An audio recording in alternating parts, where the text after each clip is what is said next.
Great, so mobile is here to stay, and in my message box 5 minutes ago, ping, ping, ping, arrived from Air New Zealand that any of you people going to the States, if you have a mobile phone called Galaxy 7, you might as well throw it away because they will not allow you to fly. So there's definitely worse about mobile. It might blow you up. I think a lot has happened in mobile teledermatology since I wrote the editorial last year called Mobile is Here to Stay.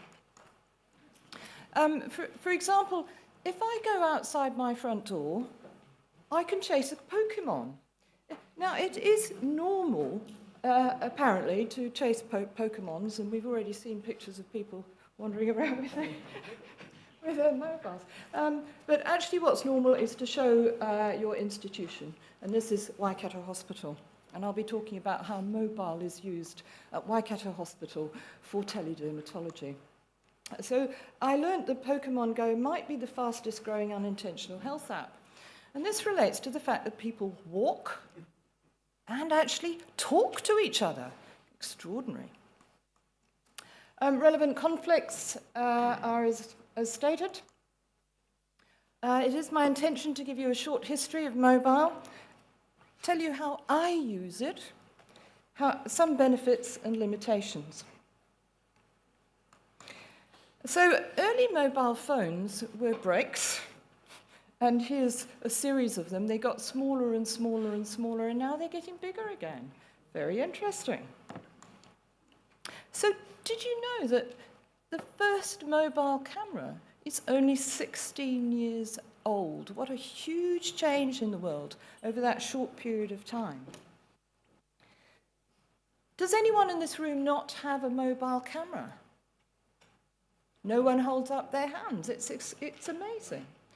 In 2013, the Chicago Sun-Times sacks its photographers because we're all photographers. Nearly every doctor has one. Nearly every patient has one. And the quality of the images taken by smartphone cameras is really good. In fact, in some cases, fantastic. And these images are easy to share and to store. Yet, many users have minimal knowledge of ownership, institutional and regional policies, consent requirements, obligations, risks, security, and so on. So I can snap, share, chat, care, back up, and find my phone, all with just the tap of a finger. But when I looked for evidence for the effectiveness of mobile teledermatology, I only found 36 articles, and they were mainly descriptive reviews or small studies of half a dozen patients, and really not systematic trials or economic evaluations. But I was interested to find that we are now seeing teledermatology papers from areas of the world where we never heard of teledermatology before, as listed. So there's very little data for the 2 billion smartphone users, or trillion smartphone photo sharing, archiving, and whatever. So although we have heard there are no standards for mobile teledermatology, it is standard care worldwide. There are hundreds of dermatology apps for the consumer. Some are immature, unregulated, harmful, or are they useful, empowering? And for health practitioners, for education and consultation, we've heard about some of them this weekend. Are they safe? So how do I experience mobile telederm in Waikato? I'm going to tell you about multimedia messaging service, social media such as WhatsApp, electronic mail, which is sometimes more secure than other times, a platform for consultations, and the virtual district health board, which is a new innovation of Waikato District Health Board. So I think we're using MMS messaging for the really urgent. So these cases came in when I was preparing this presentation of cases that needed immediate admission or assessment in the hospital. From consultant to registrar and registrar to consultant in these two cases. WhatsApp. If you are a WhatsApp user, people can find you in their contact list. And this doctor, who I've subsequently discovered who he is, but I didn't know at the time, sent me this message, please advise on the rash. And my attempts to phone him up went into nowhere. But subsequently I have discovered why. He is on our virtual District Health Board free consultation service between 6 p.m. and midnight that the hospital board has decided to fund for free for any of the Waikato District Health Board patients to access free care, free emergency care. And it's manned by emergency doctors and GPs with live interactive and store and forward forms of telecommunication. Electronic mail comes through to me at the hospital in various forms and in my private inbox. This one is the only one I've ever received by email through a secure link. The others are all just the normal go to the moon and back, and how many times is it interrupted, I've no idea. My registrar has done an audit of 3 months of holding the telephone in our department. She received 461 calls over that period of time, which led to 100 emails with images. These came from both GPs and hospital doctors requiring urgent assessment of their patients. She assessed the photographs as being adequate in 85% and reduced the number of actual in-person communications by 67%, with an average response time of 4 hours. We've heard it before, but this is using just standard email. New Zealand Teledermatology is a secure platform on Collegium Telemedicus, which is a charitable organisation run by a subcommittee. Richard Wooten is my contact there, where people wanting to set up networks with developing countries can do so free of charge. So I wrote to Richard and said, well, we're not a developing country, but we have exactly the same issues, inadequate access to dermatology patients, and we were allowed to have a network. And we have a website explaining what we do and who we do it for. So we've had nearly 1,500 cases in the last 3 years, with more than 7,500 messages and 6,000 attachments, mainly images. We have 87 per month referrals. Well, that compares to about 300 referrals in the outpatient clinic from 181 general practitioners, mainly in our region. And again, about 4 hours average response time to provide them with useful information. Now, nearly all the images are in fact from smartphones, and the quality of these images, as is obvious, does vary. But from time to time, we have the most fantastic pictures from medical photographers. And they're not using smartphones, but they might. E-triage. So all our referrals to the hospital come electronically, and there is a box called advice. And we can check this advice and decline the referral and type in advice into a box here, and then the patient has to be re-referred if they want it. Well, we're going to adapt this for skin cancer referrals, and it will be a specific teledermatology type of referral, which is funded, tracked, and will be audited. The most exciting thing at Waikato Hospital is the virtual District Health Board. Everywhere you go, in the institution, in fact, in the whole of the Waikato region, there are banners and posters and announcement that the virtual district health board allows the population of the district, which is around 400,000 people, to access information, contact their GP, contact their hospital doctors, where you've approved it. You don't have to answer strangers. It's just your real patients that you can do. And that can be by video, voice, text, and it's easy to attach images. This is in collaboration with a company called HealthTap, which is a startup based in Los Angeles and started only 5 years ago. It has 100,000 doctors participating.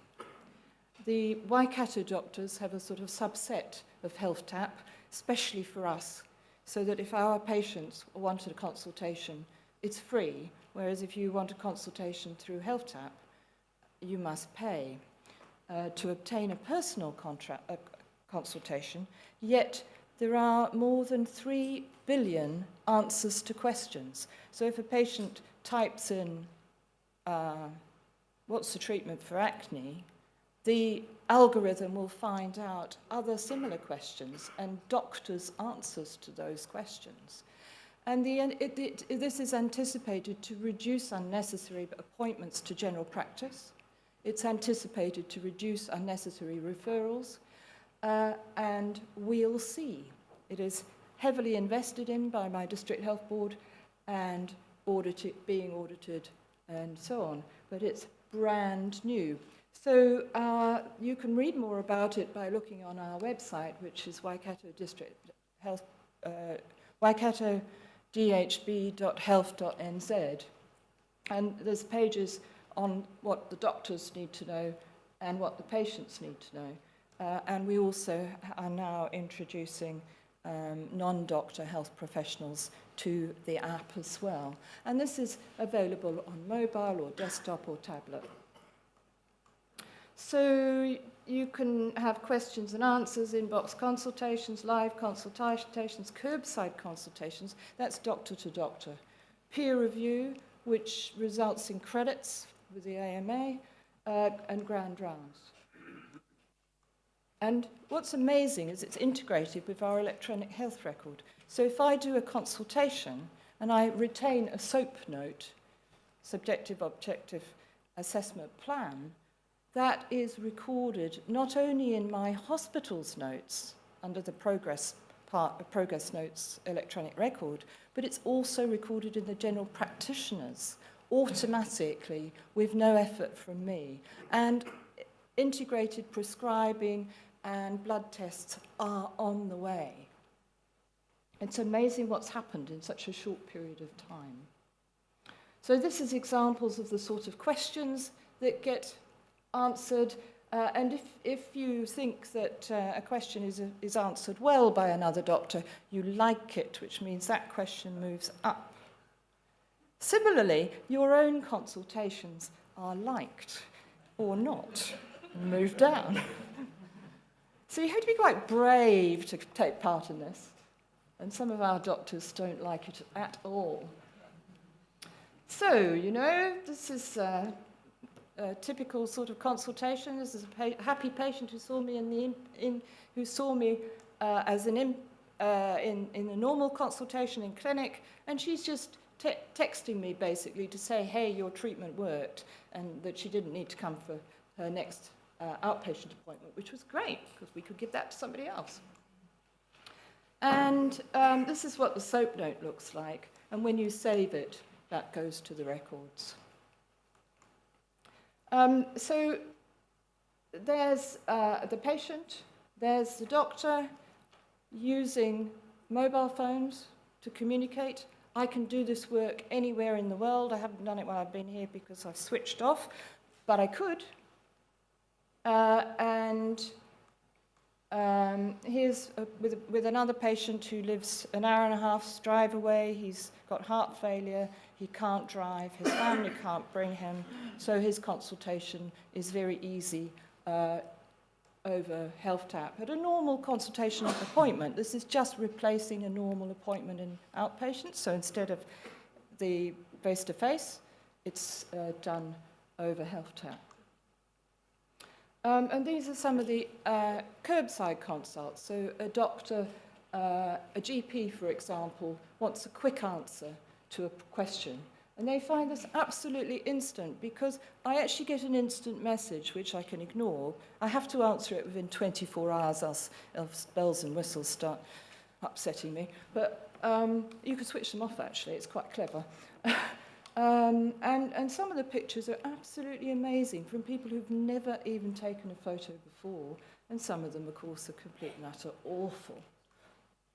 So benefits, well, it's convenient, it's inexpensive, it's high-quality imaging, getting better all the time, and it's incredibly easy to use, to photograph, to share, to archive.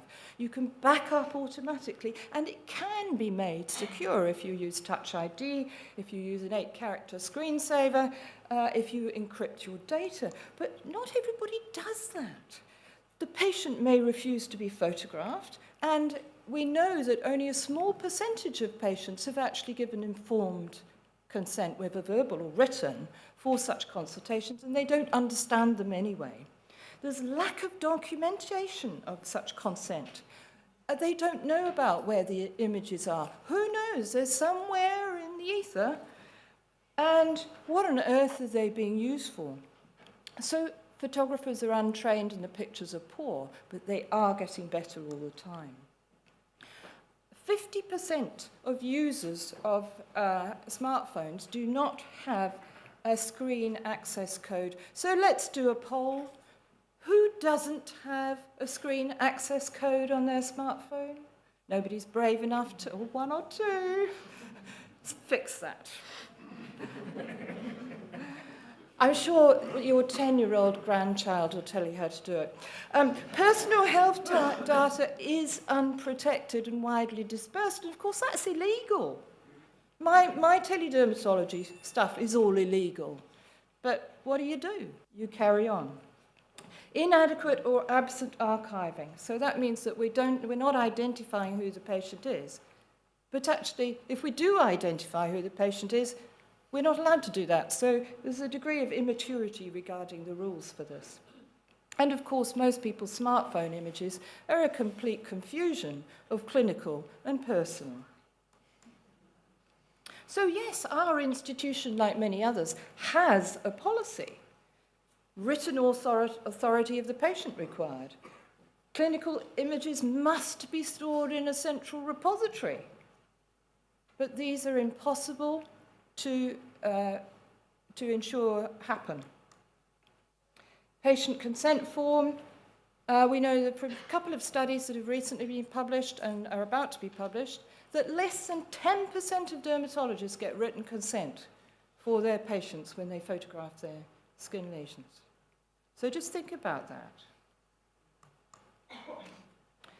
I would draw your attention to the New Zealand Medical Association's guide for medical students and doctors called Clinical Images and the Use of Personal Mobile Devices. This is an excellent document and really gives food for thought about how to look after images. And not everybody doing teledermatology knows the word teledermatology. Most of them just think it's dermatology. So image storage, images are part of the clinical record, and the legal requirements are just the same as they are for any other part of the written clinical record. They must be identifiable. They're owned by the institution. They must be stored for at least 10 years. They must not be destroyed. How many people take a photograph, share it, and then destroy it? If you've shared it, it's not destroyed. But if you take it, you can't destroy it. It's part of the record. Just as if you write in old-fashioned clinical notes and realize you've made a mistake, you're not allowed to rip the page out. You have to cross it, sign it, and date it. Same with images. The patient has a right to a copy. But you really shouldn't be holding them on your individual phone and discs. And I'm the worst offender. Institutions haven't caught up. They haven't got the space to store all these images. They don't have the technology or the manpower to do it.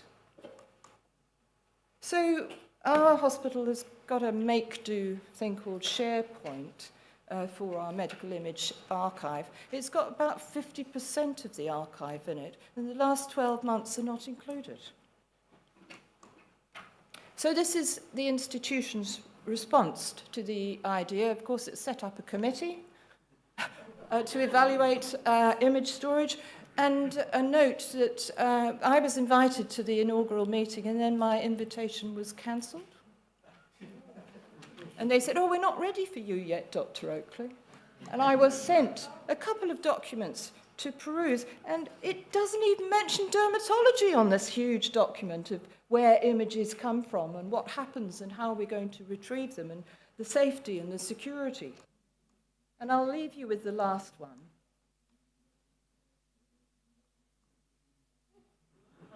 Just to make you understand that mobile is here to stay, for better or for worse. Thank you.